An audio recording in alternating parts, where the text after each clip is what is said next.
Hey there, welcome to LSAT Demon Daily. I'm Nathan Fox, one of the founders of LSATdemon.com and the weekly podcast Thinking LSAT. With me today is Josh Mansfield, one of our teachers at the Demon. Josh, we have an email here from Maria who is asking about question types. Hi, I'm really early in the game and trying to understand the basics of the LSAT. In one of the videos I was watching, there were comparisons and information on how to identify if a question is, for example, a strengthened question or a most strongly supported question. Is it really necessary for me to understand the differences between questions to then identify which question type they are as I am drilling or taking an exam/section, or can I just focus on identifying flaws? So I'm going to answer the question both ways. Okay. So yes and no. No, you don't. If you are carefully reading every question, which you need to do anyway, and actually understanding what they're asking you. I'm going to give you examples of these two types that you brought up. So sometimes they'll say, which one of the following, if true, would most strongly support the argument above? Other times they're going to say, which one of the following is most strongly supported by the information above? And you do have to notice that they're asking you a very, very different question there. Those are not the same question. They use a lot of the same words, including strongly supported in both of them. But in the former case, they said, which one of the following, if true, most strongly supports the argument?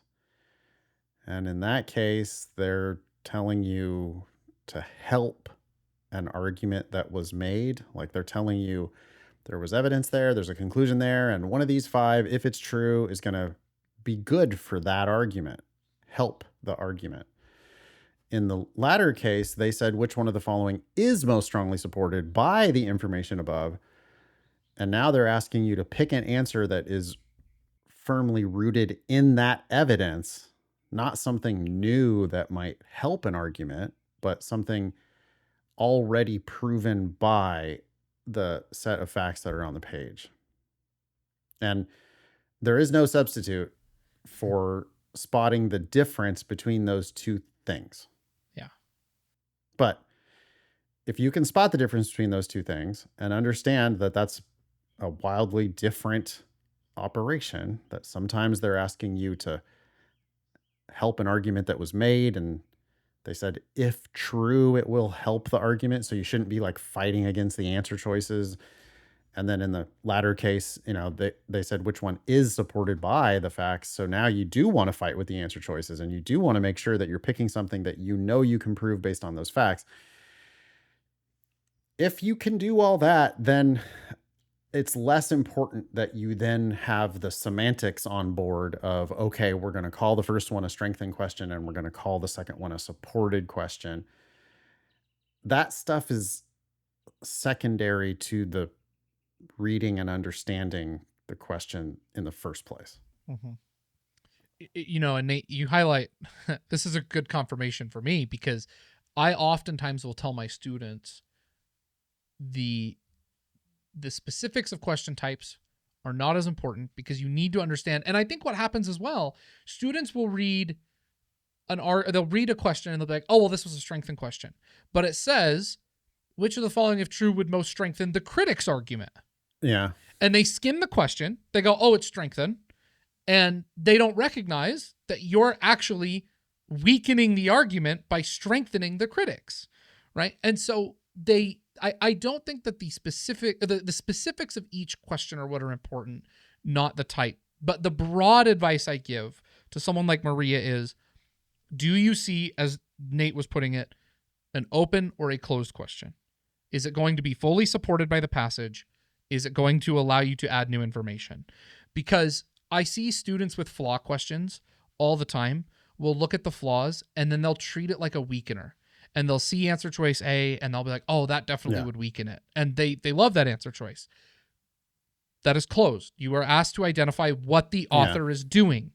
And after that, though, I think I always will prefer a question that is framed like Maria's, which is, I'd rather just read it, right? That's Oh the yeah. attitude I'd rather hear than somebody who Right. says, I struggle with this specific type. What do I need to do to fix this specific Right. type? Can I drill this specific type? Right. Because it is true. And it's the reason why we do what we do at LSAT Demon the way we do it is that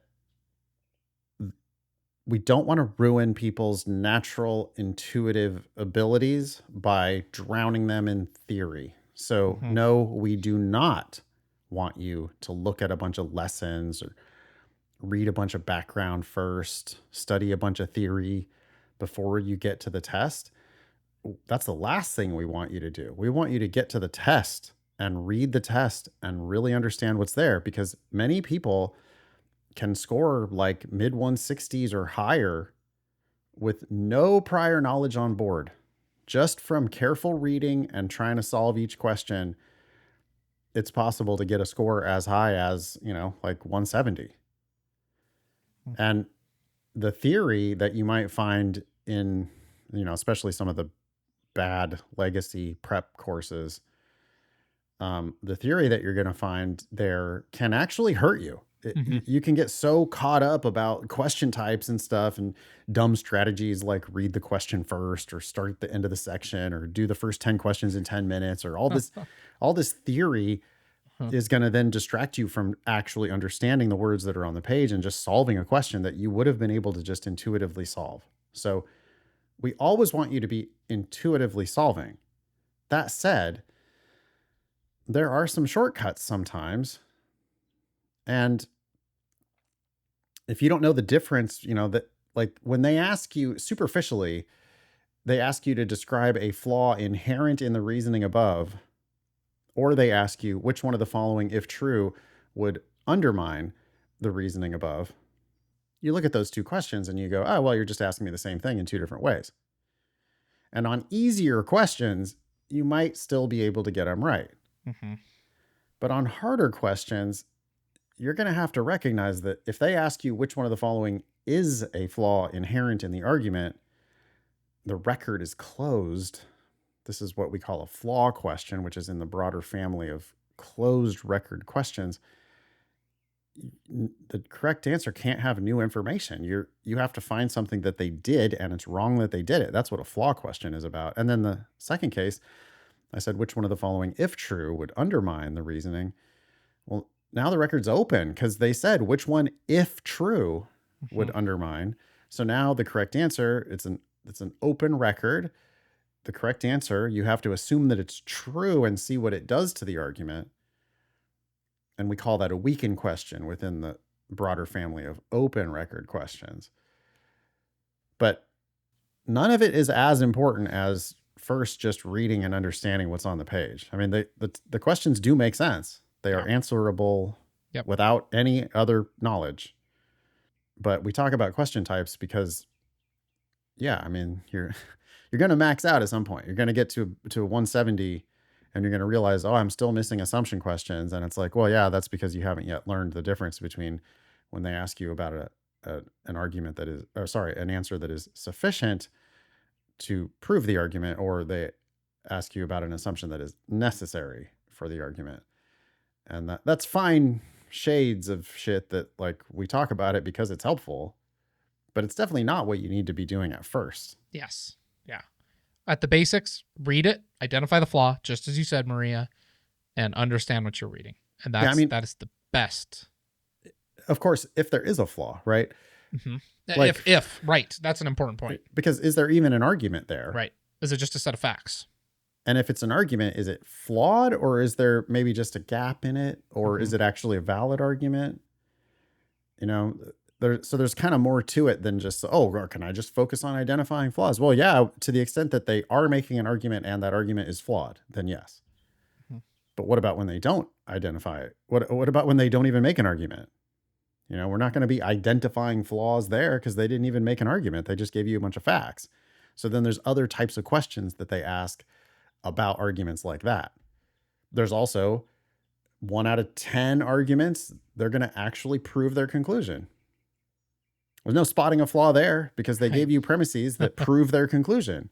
So there isn't a flaw. So now what do? Well, They're going to ask you different questions about that completed argument.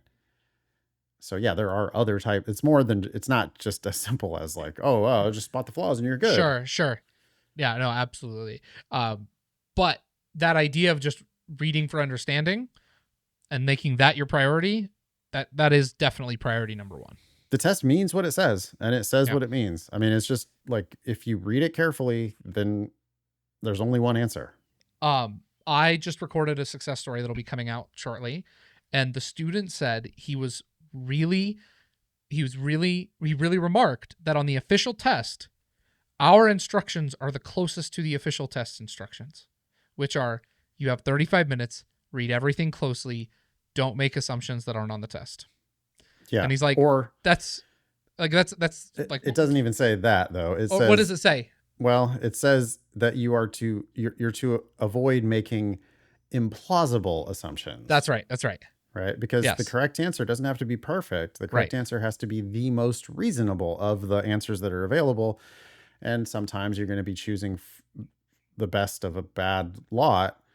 So you can make assumptions, but you shouldn't be like going out of your way to make assumptions. You should be Right. picking the answer that requires the fewest assumptions from you. Yeah.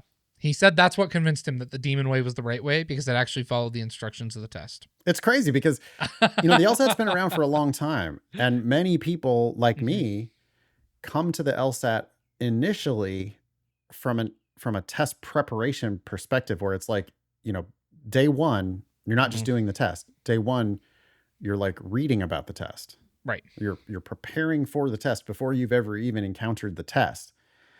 And there's peril there, because if you start reading some shitty Princeton review book about the LSAT, they're like, well, you don't really have time to understand the passages in reading comprehension. So what you need to do is skim and it's like, okay, that is not in the test instructions. And we at LSAT Demon think that that is wildly dangerous to try to tell students that. It's contrary to the instructions of the test. But there's so much theory, right? There's so much dogma that has evolved about the test in the 50 years or whatever that they've been administering it, that many times people are bringing this like baggage that's not related to just actually understanding what you're reading. Yeah. Which is where we always start at LSAT Demon. It's like, well, okay, why don't you do a question, read it carefully, solve it. You know, half the time you're going to get it right. Yep. Okay, well, how hard was that? Great, let's do another one. And then, you know, the demon will adjust to your level, and it'll start giving you harder ones, and eventually you'll miss one. And then when you miss one, now the test is telling you clearly, here's what you should work on. Like, you either misread something, or there's just something there that you're not getting, and now the explanations. And, you know, we've got all the theory to back up our explanations for these questions, but we're not going to bore you or confuse you by starting with the theory first. Instead, we're going to start with the questions themselves. Yep.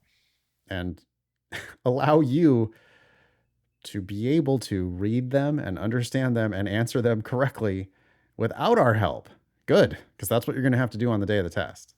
And you should be able to do that on at least some of the questions. It's a great question, Maria, and keep up that attitude of reading for understanding before anything else. Totally. And you'll be in good shape. Thank you, Maria. Please email daily@lsatdemon.com if you'd like to ask us a question or share some LSAT or law school admissions news. Thanks for listening.